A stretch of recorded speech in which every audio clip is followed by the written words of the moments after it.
That first day started at 2 in the morning. Tell you the truth, is we had a flight leaving at, I believe it was like 8:30, something like that, and they had 500 missionaries, something like that, leaving that day, and so they get you up at about 2 in the morning. You get packed.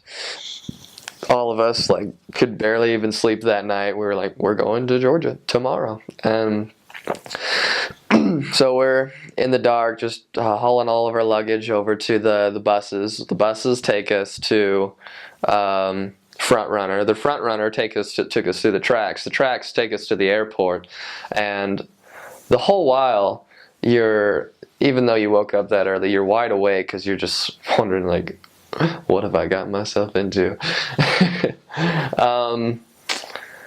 And there's it's almost like Christmas, and like opening the packages, stepping off the plane in Georgia, and you're just anticipating it, that feeling that just kind of builds up. 4-hour flight. It took me a while because like I was talking to the missionary next to me, and she was as excited as well, and we were just talking about how excited we were, and then about an hour into the flight, both of us, our excitement level kind of came down as we just felt tired from that day. We fell asleep, woke up about 2 hours later, and was like, all right, cool, we're almost in Georgia. And I remember looking out the window and just feeling like, this looks like a giant broccoli patch. There's so much green. What in the world? Greener than I had ever seen anything. It looked like, for you Star Wars fans, I guess, it looked like the Naboo. I was like, what in the world? I didn't know there could be this much greenery. Like, it looked like I was flying over the Amazon. I was so confused. And then I actually saw Atlanta, the city, appear. I was like, oh wow, we are in Atlanta. And it didn't look like there were any roads, because the trees were covering it all. So I thought, my initial impression was like, oh my goodness, we're gonna be hiking a lot. I didn't think there was a whole lot of. I didn't know much about Georgia. I'd never been before. So, and then you step off the plane.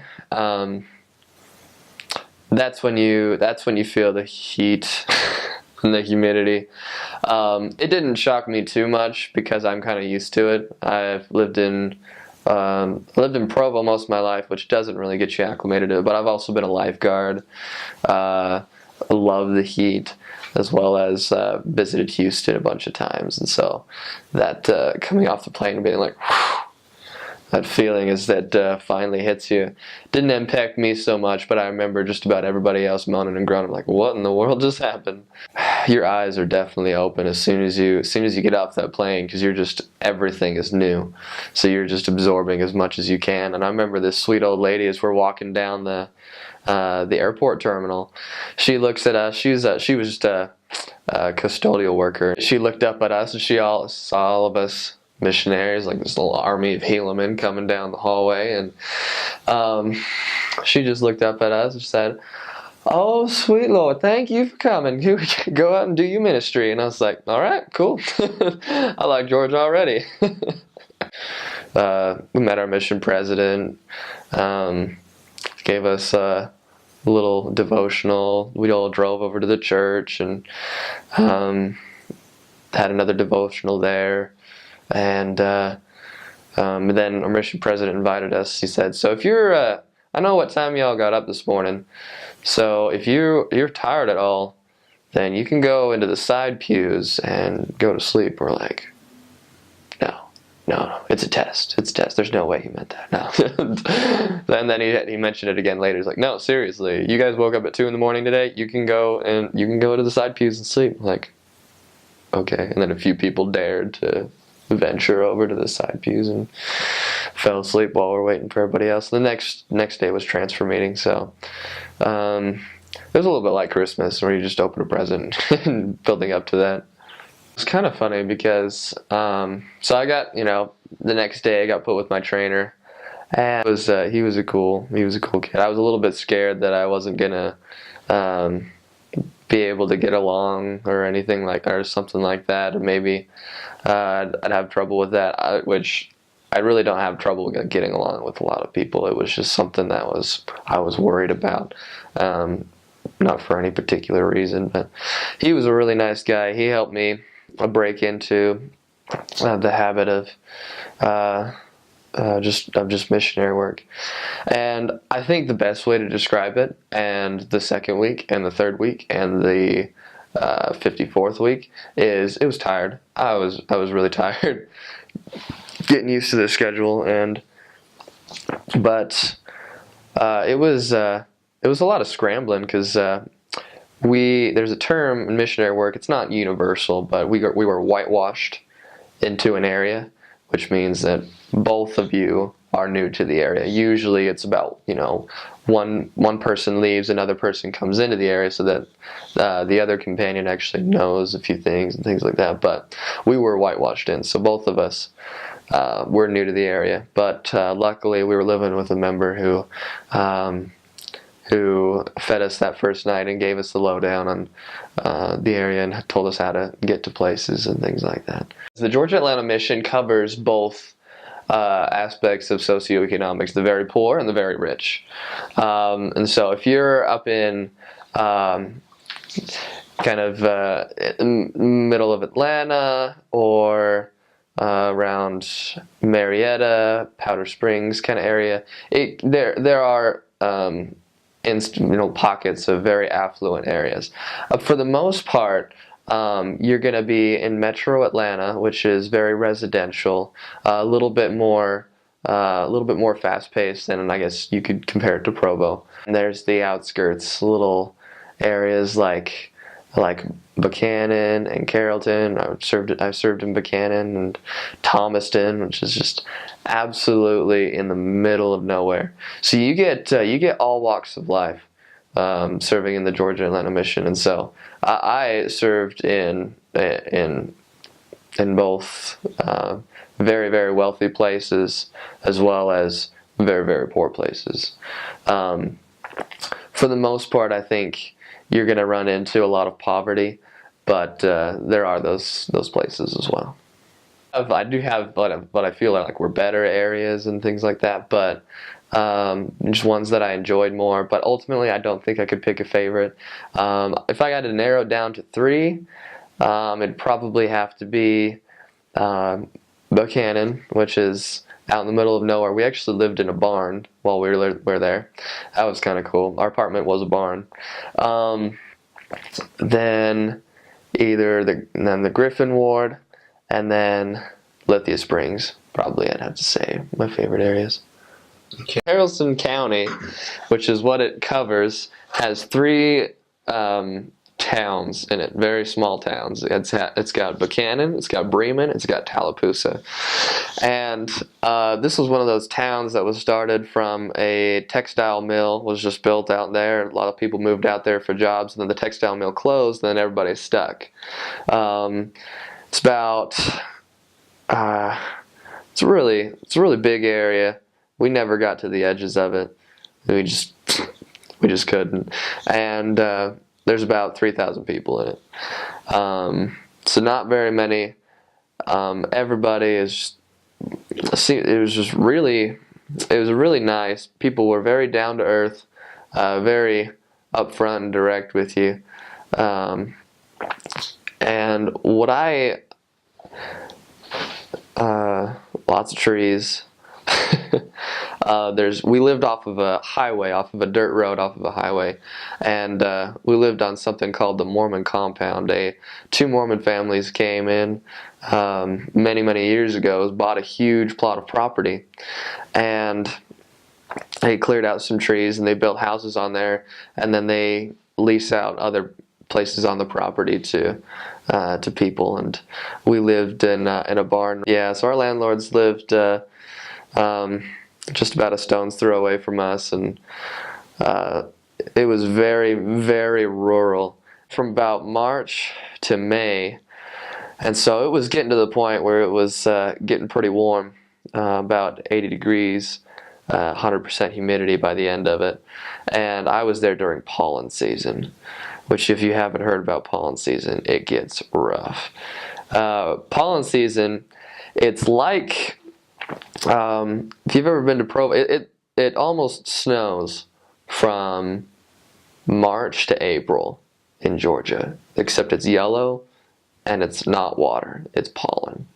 And so we had to go get our car washed every week, but it wouldn't really help. The heat and 100% humidity.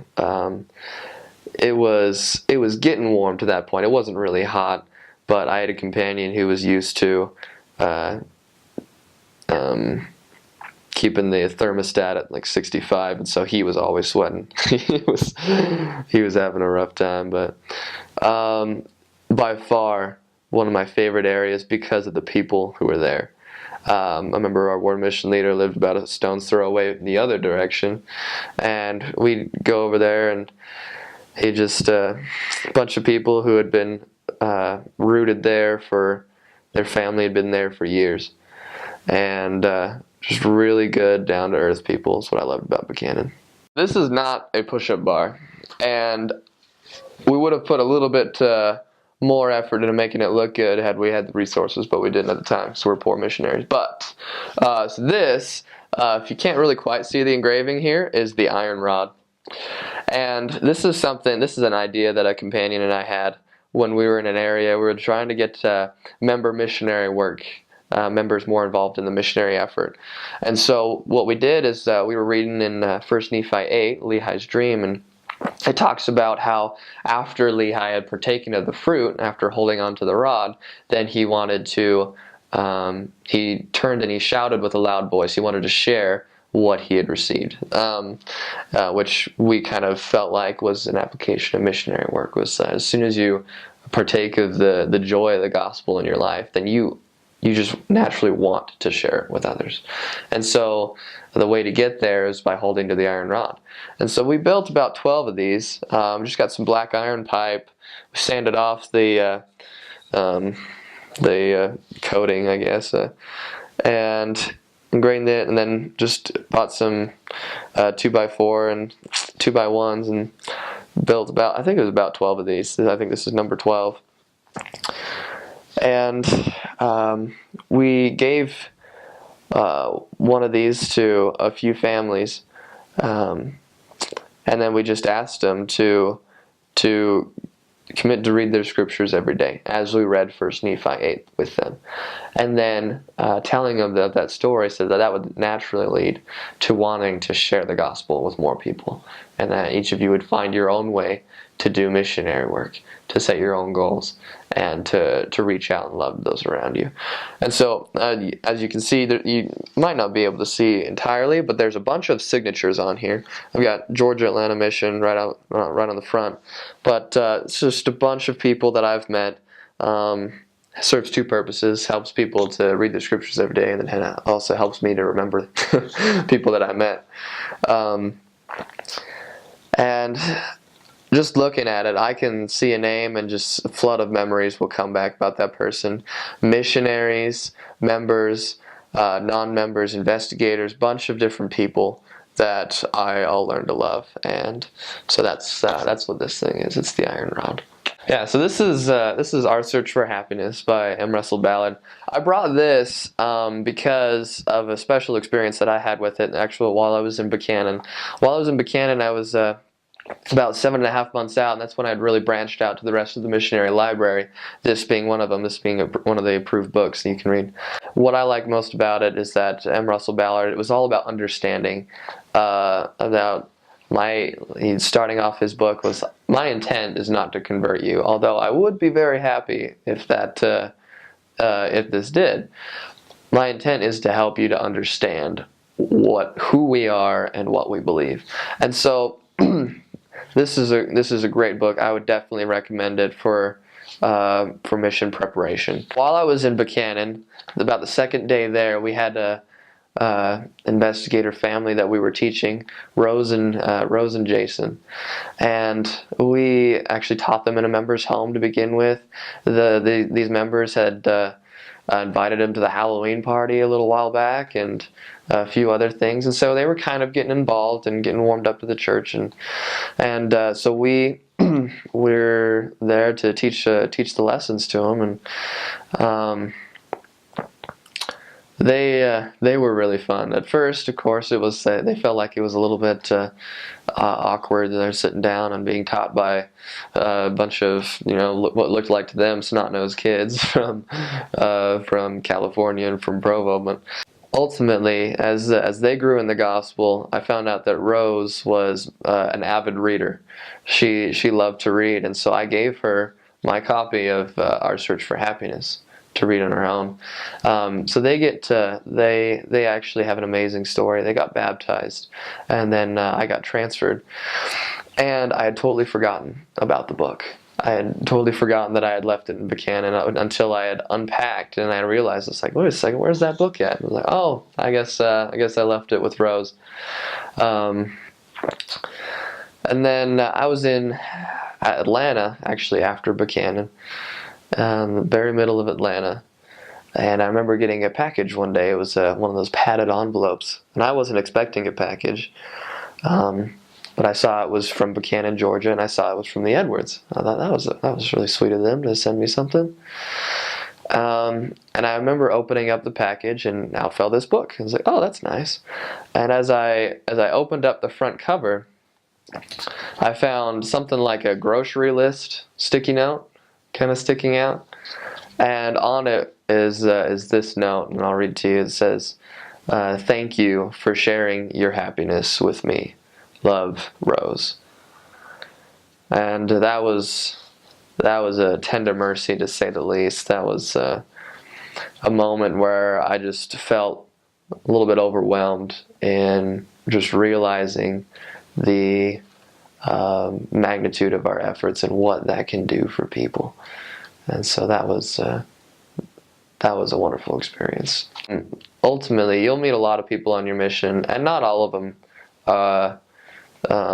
We'd pray that all of them would, but not all of them will accept your message. But it's important to recognize that every single one of them, at one point, will thank you for at least reaching out and sharing your message with them. Whether it's in this life or the next, they are going to be grateful that you are a minister willing to sacrifice 2 years to 18 months of your life to bring your happiness to them and at least give them a chance to accept it or not. There's a lot of people who'd be willing to make you that southern food. They live more towards the outskirts, but they'll make it for you. And I avoided chitlins at all costs because I had been warned by pretty much every missionary who told me about them, which is like fried pig intestines or something like that. Pickled eggs, pickled pig's feet. Didn't really like them, but I understand people got a taste for everything. So biscuits and gravy, fell in love with. Grits. Yeah, you get a southerner to make you some grits, and it's good. I remember one time I was over at a dinner with a family, and this lady was making peach cobbler, her world famous peach cobbler, and I remember watching her make it, and I saw her unwrap a stick of butter, throw it in. I was like, well, that's kind of interesting. She was melting kind of cooking the peaches a little bit before she put it in the oven, and then she took out another stick of butter and threw it in. It's like, oh man, I'm gonna die here of a heart attack. It was really good. There's a place actually in the middle of Atlanta called Gladys Knight's Chicken and Waffles, and I don't know so Gladys Knight's a famous singer, and Georgia loves her. She actually came just a few months before I got there, my first area, and did a performance there, and a lot of people love her, and she's actually LDS. As well, she's a convert. She has a restaurant there in the middle of Atlanta called Gladys Knight's Chicken and Waffles, which is another combo. It's fried chicken and waffles. People like to eat it like that. I didn't eat as much fried chicken as I would have liked to, but it was good every time I tried it. So I know plenty of people who got 20, 25 pounds just from coming home and not really doing anything different. They'd lose 15 pounds, something like that. So I'm definitely the odd one out as far as not gaining any weight. plenty of people gain weight in the Georgia Atlanta mission. Well, I remember when I first got there, the language was interesting, it was new, and heard people speak, and I wasn't really quite sure what they were saying. But I think it was most evident in my second area, which was Thomaston, in the middle of absolutely nowhere. In fact, the church there, a year before I got there, had been meeting in a bank, and this place was so, I guess, old-fashioned, which is something that I actually appreciate. I learned about Thomaston was really cool, is that up until about a year ago, or about 3 years before I got there, Walmart wasn't even open on Sundays. Is that people were just still so rooted in faith that Walmart is something like there was no point in them being open on Sundays because nobody would go. People would just stay at home and keep the Sabbath. So that was kind of cool. Again, I was in the middle of nowhere, and we lived in a 4-man apartment, and you just prayed. I remember getting there, you just prayed that the ward mission leader wouldn't call you because you could not understand a word he said over the phone at all. Just from deep in the South, Georgia, and I'm not going to do a good impression of mimicking it, but ultimately it sounded like a bunch of mumbo jumbo, and I had just handed it to my companion. It was like, look, you've been here longer, like you're going to understand this. I don't know what it was. It's surprising how quick you can get used to it. And then ultimately you might come home with an accent just like me. So you learn to love it, you really do. And I remember when I first got home, that was, probably one of the first things my family noticed about me is that I spoke Southern, and then I actually kind of spoke Ebonics in front of them. They're like, "Whoa, that sounds interesting." So you learn to communicate with those people, and it's absolutely wonderful. Really, one value that I really appreciate from Southern culture is people are absolutely honest with you, as they will be completely upfront and direct, and they don't really beat around the bush. And so I was a little bit shy at first, and I guess a little bit's probably an understatement. I was pretty shy. While to warm up to the social aspect of missionary work and going to talking to people and things like that, but people are so direct and upfront, which is something that I've learned to love, is that it's best to be completely and absolutely honest, and that's one of the big things that I've learned from Southerners, and their love for the Bible as well.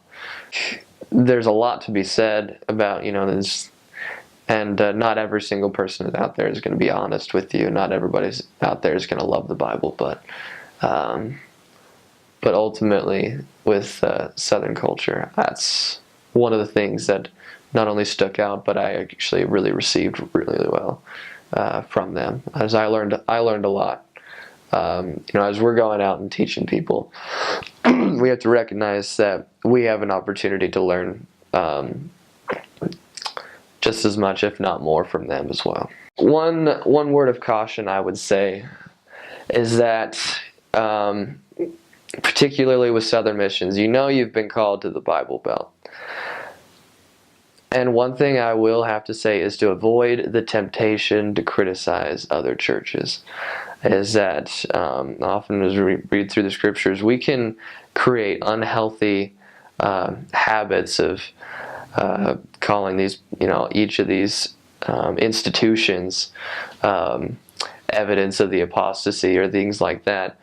When I've met some very, very wonderful people who are not of our faith, Methodists, Baptists, Lutherans, Pentecostal, Episcopalians, and to not let a stigma of these churches, we need to go educate these people or something like that, is you have so much to learn from these wonderful people.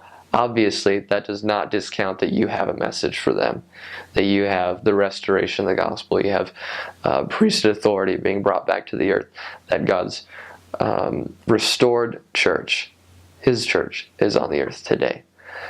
But don't let that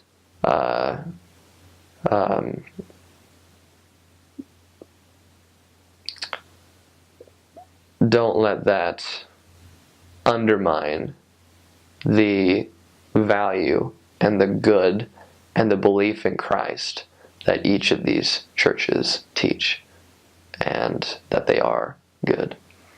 Now, not all of them are. There are institutions that, that would match very well the description in 1 Nephi 13 and 14, but that you give each of them a chance to prove that.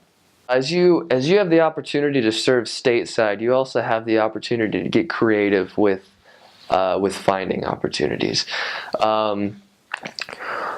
Particularly in Georgia, one thing that we found particularly helpful is, and as you may more so understand as you turn back to preach my gospel, finding people to teach can happen in so many different ways. There's not just tracting and street contacting.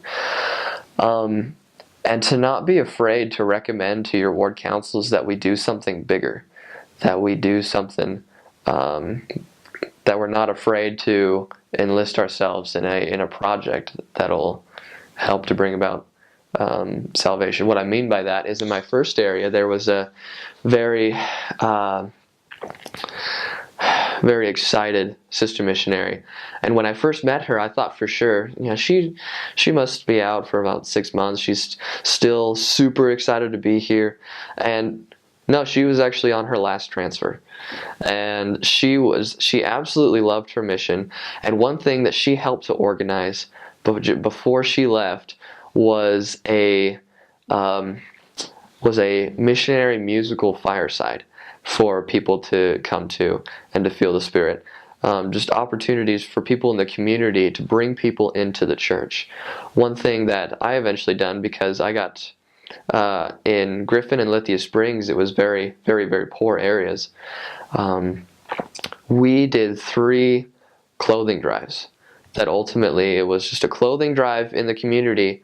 For the members of the church would donate the clothes, and then we'd open our doors on a Sunday or on a Saturday to allow people to just come in and to take what they need. Just people coming in with garbage bags that we would hand to them. Just, hey, fill it up.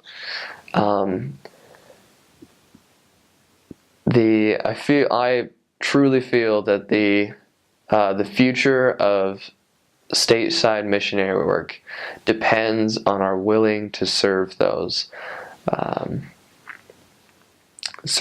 our areas. And there was one free clothing giveaway that we ended up doing that over 300 people came through the church that day. And because of that, previous to that, we were a little bit struggling with the missionary work, trying to find people to teach. But after that, people were overwhelmed with the love that they felt from our church, that they just wanted to know more. And so, you may come across individuals, places where feelings towards the church aren't that great, but of course the best way to fix that is the pure love of Christ and showing that through action and service. And so those are just 2 examples of things that you can do. I had a companion who was very, very, very, very talented, violinist, guitarist, piano player, and he wasn't afraid to. He was a little bit shy, but he wasn't afraid to share his talent. And we met in Lithia Springs, a youth pastor for a Lutheran church, and we got to be very good friends with her. Her name's actually Laura. She's on the iron rod right here, and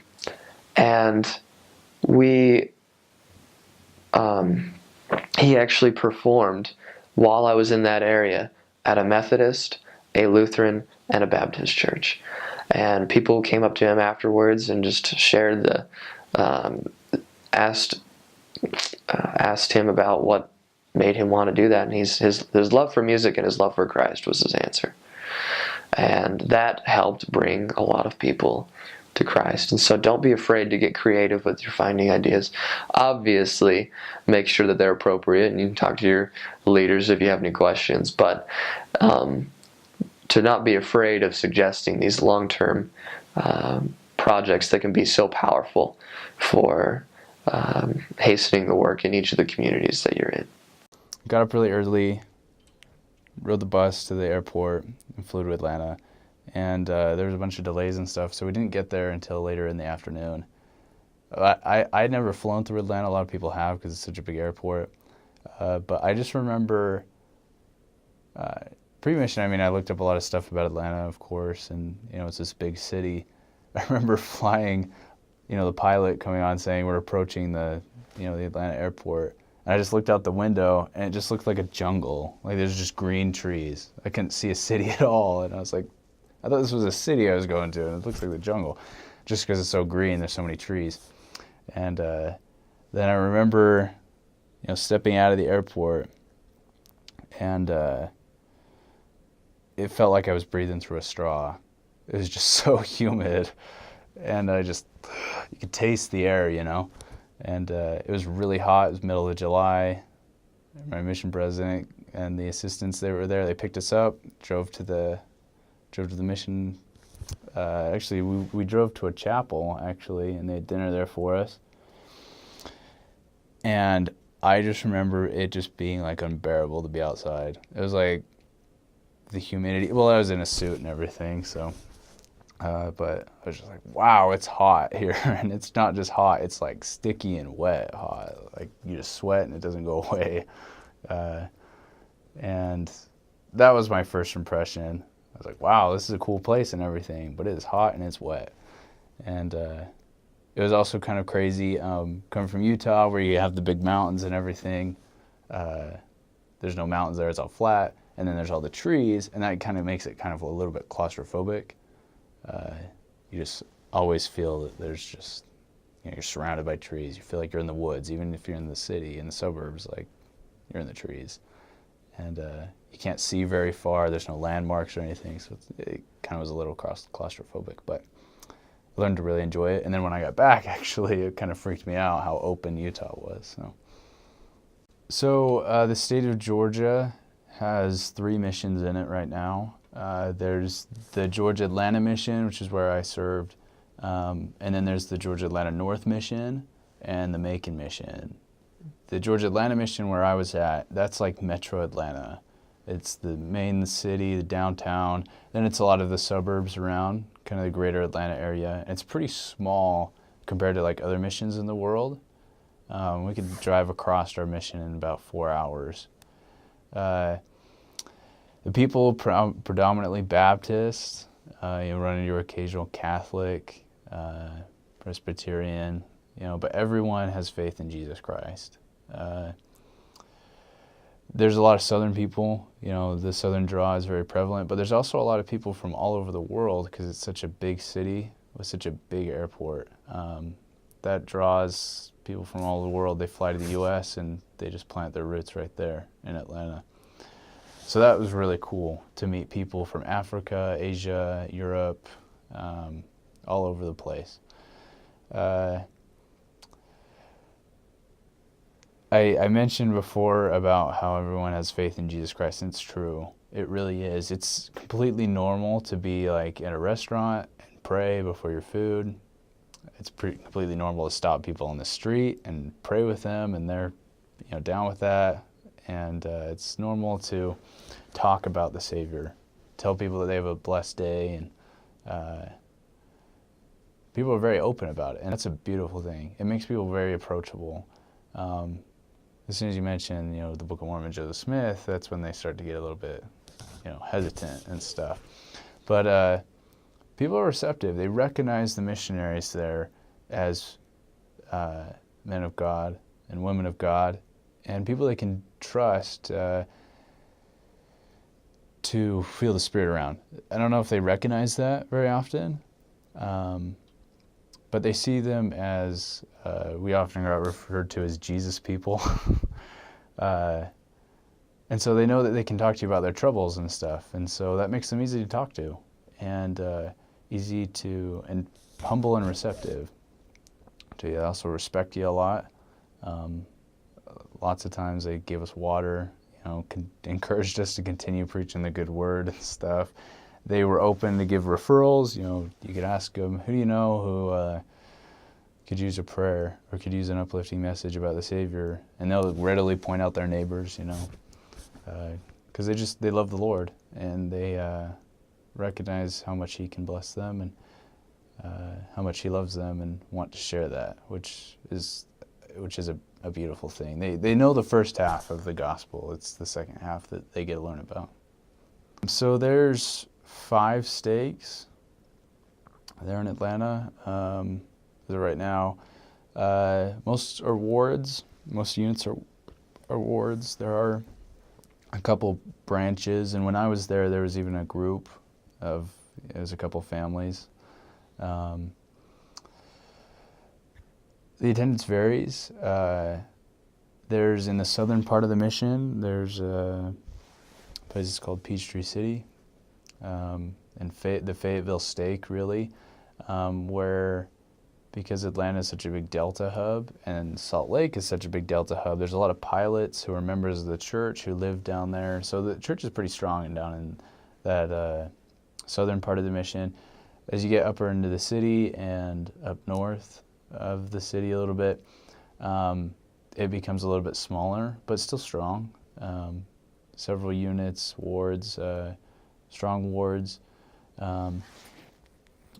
There's a lot of people from Utah, of course, and stuff. But church attendance again varies depending on where you are, and just kind of transient state of the city.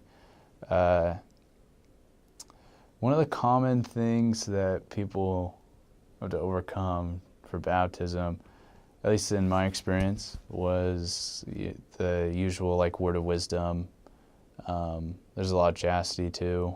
A lot of people don't get married, and so they have to get married and stuff. I think work with the members who are there. They are some pretty amazing people, some very strong people who have faith in Jesus Christ, like you don't usually experience in members of the church. And I'm a little biased because that was my mission and stuff, but they're so amazing. They're so willing to do missionary work, and they want their friends to be blessed. And so work close with them. Become friends with the bishop, get with your ward mission leader, talk with them about how you can serve them and help them. And by doing so, they'll give you people to teach. And that was my experience. A lot of referrals. Most of the people that I taught and baptized were from referrals from members, and particularly recent converts and less active members ready to share the gospel with their friends. Yeah, so the immediate common ground is just faith in Jesus Christ and repentance. And that you can kind of roll from that pretty simply, in that you get them talking about Jesus Christ and they start feeling the Spirit and they get excited. And it is important to help them recognize what the Spirit actually is. It's more than just getting excited, which sometimes is confused down there. And then kind of transitioning logically with them. For example, you can just start talking about how much God and Jesus Christ love us. And they're like, oh yeah, He loves us. Hallelujah, And then you can say, what's an example in your life of how He loves you? My family, I got a job, got a roof over my head, I've been blessed, yeah, He loves you. Don't you think God would want to talk to us if He loves us, right? If He's our Father, He loves us, He would want to talk to us, right? Oh yeah, that's why we pray, and that's what the Spirit is for and stuff. And then just say, you think about in the Bible, how did God talk to the people? They talked to Him through a prophet. Say, oh yeah, you're right. He had a prophet, and you just ask Him, what would it mean to you if God sent a prophet like Moses today?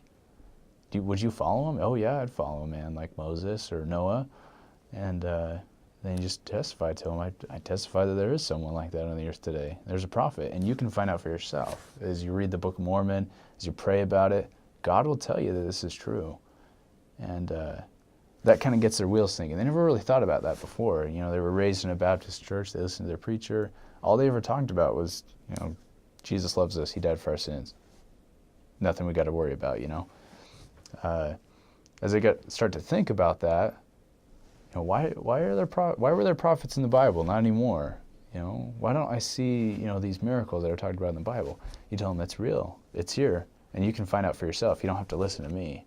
You can pray about it and find out for yourself. And that really can draw out a lot of questions that they have, you know. It's great because you're not making them doubt what they've been taught before. They know, you know, that Jesus is Lord, you know. They'll profess that all day. You're not making them doubt anything. You're just kind of adding some more. And those who are really seeking the truth, which there's a lot of them really want to follow Jesus Christ, they'll eat that up. So I served from July of 2013 to July of 2015. I started my mission in a little town called Calhoun. It was the farthest northern point in my mission, and that was a cool experience. I was only there for 6 weeks, but it was really great, and we saw some pretty amazing miracles there with my trainer. I then went to the city of Ackworth, which is just south of that. Then I went to a city, Douglasville, Lithia Springs, served there for 7 months. Then I went to a city called Griffin, which is just south of Atlanta.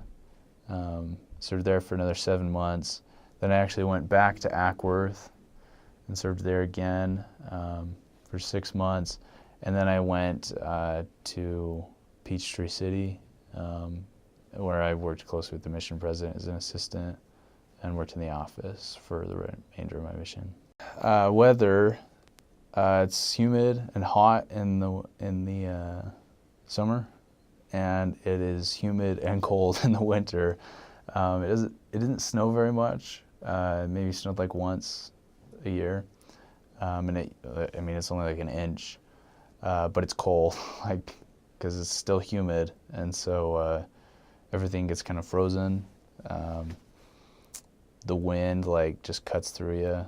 You know, you just imagine being damp and then like being cold. You know, it's cold, and it feels like no matter how many layers you put on, that you're still cold. So, and then in the summer it's just hot, and there's mosquitoes, and you just get sweaty and you just stay sweaty. You just are wet all the time.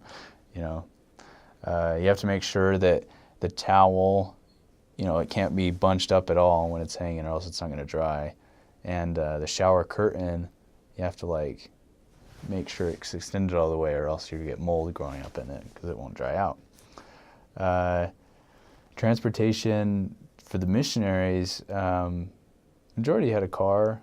You'll probably bike at some point for a couple months. If you're in downtown Atlanta, then you'll use public transportation. You'll use a system called MARTA, Metro Atlanta Rail Transportation Association or something like that. I don't remember exactly. I never had to use that, but because I never served downtown.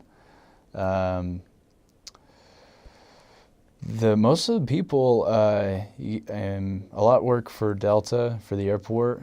And then just kind of a variety of just odd jobs, work for businesses, work for stores, just kind of the normal American society. So like crime safety kind of thing, you definitely gotta use common sense in what you're doing. I know that there were some missionaries who were jumped, and that was just because they were in places that they shouldn't have been. You don't have to talk to every single person that you see. The Lord loves everyone, but He also doesn't want to get His missionaries hurt. So if you follow the Spirit, listen, to promptings, and just, be smart with what you're doing. You shouldn't be in the most dangerous spot after dark. Gotta be smart with what you do and how you use your time. That's another thing. although there are a lot of people who are really interested in talking about the Savior, a lot of people, that's all they're interested in talking about. They aren't, and they'll just, because they recognize that you're a minister, a representative of Jesus Christ, they'll agree with just about everything you say. You could tell them, that the end of the world is tomorrow, and they'd probably say, "Oh yeah, true that," and they'll just agree with you. So you got to be smart about who you spend your time with, who you plan. No one, learn to recognize when they're just agreeing with you just to agree with you, and when they're actually sincere about learning about the gospel, which is kind of frustrating sometimes, because you learn to love people. That's, kind of what happens as a missionary, whether you like it or not. You learn to really care about people, and as you get to know them, you become pretty good friends with them, and you know that the gospel is going to help them, and you can see how it's going to help them. And sometimes it's hard when they just don't accept it and they don't live it. So sometimes you have to drop people and, realize that, put them in the area book. Some missionaries will go back there sometime. We'll give the Lord some time to work on them and get them to a point where they'll actually listen. This is kind of interesting. It's called the Peach State. I didn't see a single peach tree my entire mission. That's because most of the peaches are down south in Georgia. I only ever had one Georgia peach, and there wasn't anything special about it. It tastes like a normal peach, so I don't know, they're proud of their peaches, but not very prevalent, I guess. I don't know, but it's a big spot for like the Civil War, which was really cool. I remember for a couple zone conferences, we went to a couple Civil War battlefields and some graves, or some cemeteries, Civil War cemeteries. And that was really, really cool experience, to be there, to see in some cases they still had like the imprints of like where the trenches were that they dug.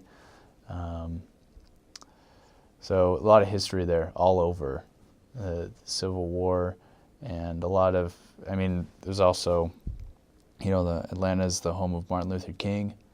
So the civil rights movement and stuff, that all happened there.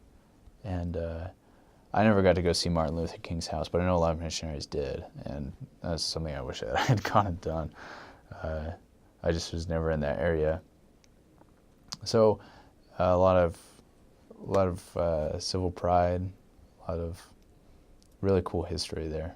A lot of people, I met a lot of people who were alive during that time. They were there and they were part of it. So that was really cool to talk to them about that. There's like Georgia Tech and Georgia State that's there, and so there's a lot of students. That's in downtown Atlanta. I usually heard a lot of not very good things about the students there. They're a lot of times kind of frustrating, but a lot of times, there's strong YSAs there because of that, and they did see some pretty good success there. But I heard it was kind of frustrating sometimes. I never served there, so I don't have any first-hand experience with that. So there's a lot of deer. There's a lot of like possums, a lot of roadkill. There's armadillos there. I only ever saw one live armadillo. There's a lot dead on the side of the road. You gotta be careful of them. Apparently they carry leprosy, so gotta stick away from those. A lot of interesting food, a lot of Cajun food. One of my favorite things was like fried okra. A lot of people didn't like it, but I really liked it. It's like this plant that grows down there in the south, and they fry it, and it's really good. I liked it. A lot of barbecue. It's good. A lot of fried chicken, which is really good too. So the cool thing about Atlanta, although it is, a city where there's a lot of international influence, there's a lot of people from all over the world there, and so there's a lot of cultures mixing and mashing there. Southern pride is a real thing, and Southern hospitality is a real thing too. The Southern people, they are the friendliest, but sometimes the most stubborn people I've ever met. They'll they'll give you the shirt off your back, or off their back, and they'll do anything for each other. But they're also very set in their ways, very, very stubborn, especially when it comes to like faith and that kind of thing. A lot of family tradition pride. You know, they're proud of their ancestry. A lot of them have ancestors that fought in the Civil War, you know, for the Confederacy and stuff, and they still believe in, you know, the South being the independent state that it should be.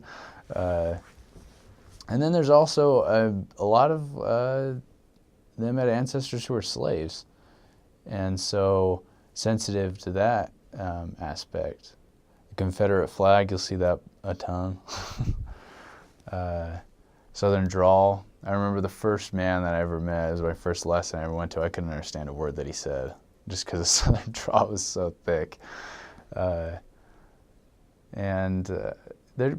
really good people, and like I said, they'll do anything for you, especially the missionaries. They recognize you as a person that is trying to serve the Lord, and that in their books is the most honorable thing you can do. And so they'll take care of you. Lots of times they try to give you money, they'll feed you, they'll do lots of things for you. There was a snowstorm in January of 2014, I think, and the city shut down. Like, it was only like 2 inches or something like that, but the city isn't prepared to handle anything like that. They have like 3 snowplows there. So people were stranded on the street for 24 hours, couldn't get home. It was just crazy. And so we were told we weren't supposed to drive anywhere, and we were supposed to stay in, and we should try to like serve and make phone calls and encourage people and just try to be support to the people. And so we went out and we pushed cars that were stuck all day, and it was really cool. It was really cool. It was actually, there was this one experience. There was this bus that was like trying to get up the hill. It was a bus full of school kids, like trying to get them home, you know, and it was trying to go up this hill, but it couldn't make up the hill because of the snow, and it started coming back into the intersection, and we were pushing cars, and it started blaring out its horn and stuff. So me and my companion and some other missionaries and some other guys who were helping us, we ran up there and we just pushed this bus up this hill, and it was really cool. This police officer, he like got on his loudspeaker, he's like, "Good job, guys," and like people were honking like, "Yeah, save the school kids." It was cool. And then it was also really good for missionary work. Several months past, we were like tracting and stuff. People would meet us, were like, "Hey, you helped me on the freeway," or, you know, "You helped push my car," or like, and so people were receptive for that. It was pretty cool. There were like roaches in the apartment.